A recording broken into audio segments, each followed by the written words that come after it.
Today on Whiskeyscapes, we're taking a look back at one of the most extraordinary concert tours that elevated an already prodigious group of exceptional musicians into the stratosphere of commercial and critical success. I'm talking about the Machine Head Tour of 1972 by the English rock band Deep Purple. For so many of you, Machine Head represents the beginning of guitar hero worship on an almost unprecedented scale. A band that had previously been known for their operatic and symphonic experimentation came together to record one of the best produced studio albums that led to an even better live sound experience still talked about by fans to this day. It's the entry portal into what hard rock and heavy metal sounds like when it's fused together and dipped in organ-fueled power chords and thunderous melodies that produces an almost blues jazz hybrid cake you just can't stop eating. Machine Head was a landmark creation, and so it's only fitting that it would require a landmark tour. For their opening acts, Deep Purple would rely on avant-garde artists and bands like Buddy Miller, Elf with Ronnie James Dio, and Uriah Heep, each of them unique for their staggering talent and unique showmanship. The band's touring cycle would begin on January 10th of 1972 in the United States and ended on September 30th at the Brixton Sundown in London. Their schedule was nothing short of relentless.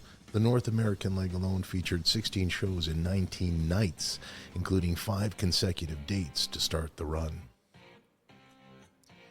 The tour would span across the United Kingdom, North America, Japan, and Europe, encapsulating a total of 127 dates, and ended up starting late after guitarist Ritchieblackmore fell ill.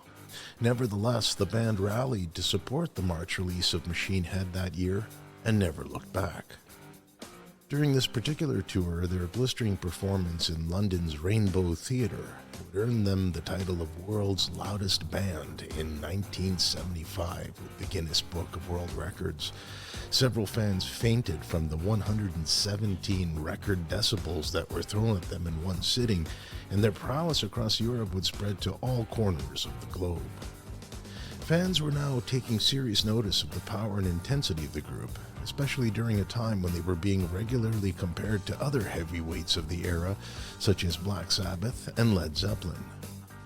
The setlist would include songs from In Rock, Fireball, and most of Machine Head.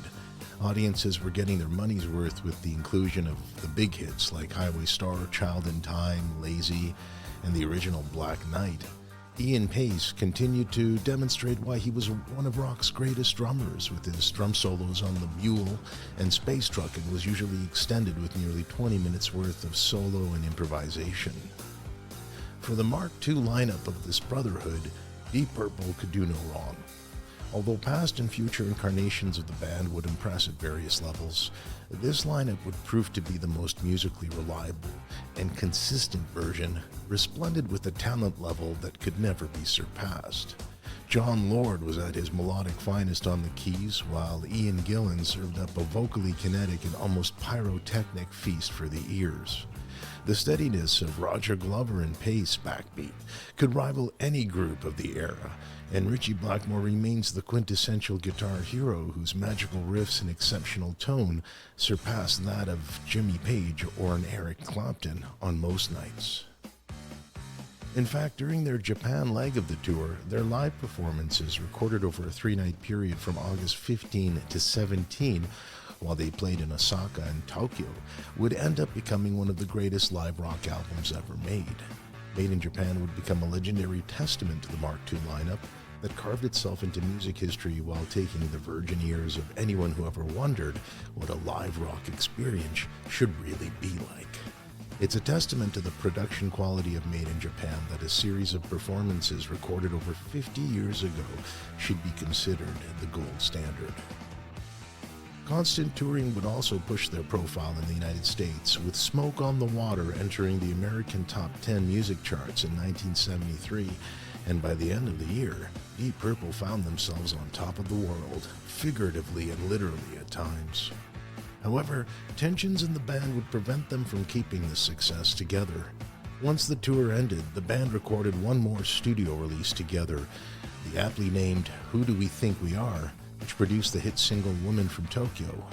Between the exhaustion of touring, the personality clashes between vocalist Gillan and guitarist Blackmore, and the latter's insistence that they needed a new bass player to head in a new musical direction, this really was their last gasp. The Mark II lineup of Deep Purple would reunite in 1984 to record a new studio release and tour again, but it would never quite reach the success or popularity that the Machine Head tour had generated.